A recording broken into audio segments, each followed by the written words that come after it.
Olá, seja muito bem-vindo. Hoje a gente vai mergulhar numa das ideias mais humanas que existem, aquele desejo por uma segunda chance depois de um grande erro. Poxa, tem nunca, né? Quem nunca sentiu aquela vontade de poder fazer diferente? De ter a chance de voltar no tempo e consertar uma falha? Essa busca por um novo começo é uma experiência que todo mundo entende. E é exatamente sobre isso que a gente vai conversar, olhando para algumas histórias bem marcantes. Bom, para começar, vamos dar uma olhada no nosso primeiro caso, a história do profeta fugitivo. É um exemplo clássico, sabe? De alguém que não só falhou, mas que literalmente fugiu da sua missão. Tô falando do profeta Jonas. Olha só que interessante. O chamado é bem direto. Vá para Nínive e pregue contra a cidade. Mas a resposta do Jonas, imediata e na direção totalmente oposta. Ele não ficou para discutir, não tentou negociar, não, ele só virou as costas e fugiu. E o que é fascinante aqui é ver como a fuga de Jonas é descrita, sabe?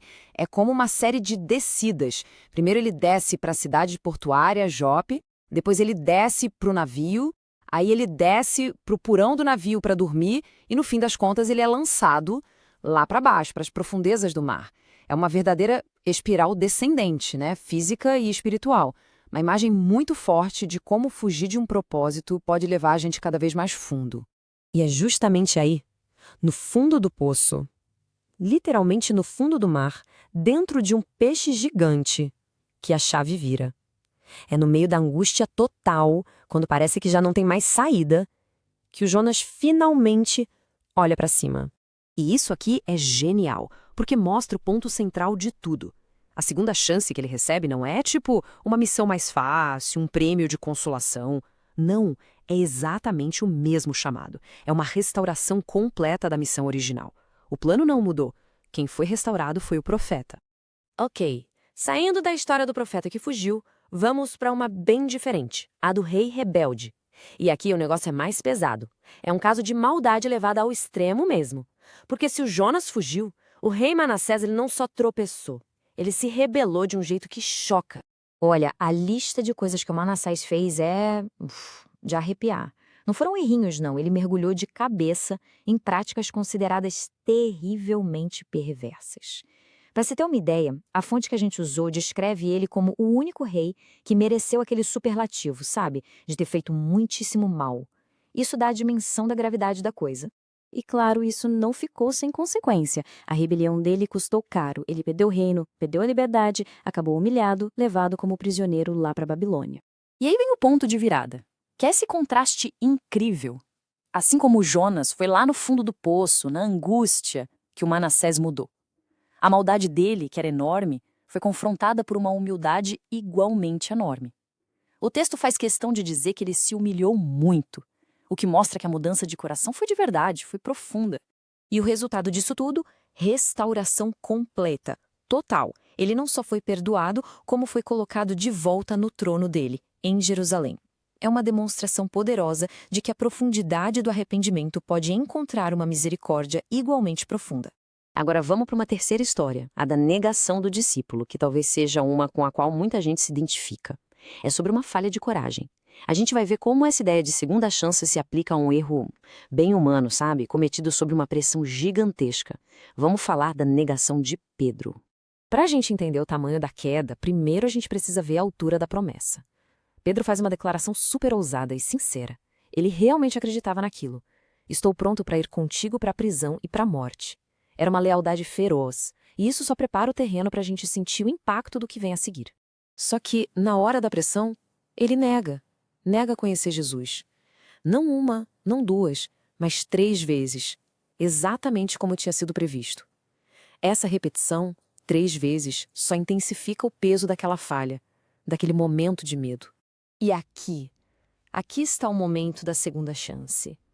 E o detalhe é simplesmente fascinante. Repara na especificidade. A mensagem não é só vão dizer aos discípulos, é vão dizer aos discípulos e a Pedro. Incluir o nome dele de propósito foi um ato de misericórdia muito pessoal. Foi o sinal claro de que ele não tinha sido descartado, mas que estava sendo chamado de volta, de forma explícita. Bom, agora a gente vai mudar um pouco o foco. Vamos sair dessas histórias mais literais e entrar numa metáfora. com a parábola da figueira estéril. Essa parábola é ótima porque ela explora bem aquela tensão que existe entre justiça e misericórdia.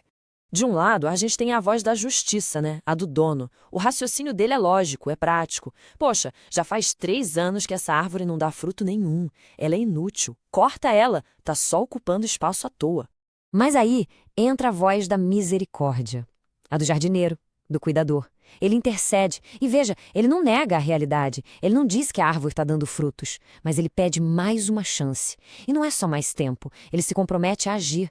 Eu vou cavar em volta. Vou adubar. Ele vai investir um cuidado extra antes do veredito final. É um pedido claro por um tempo de graça.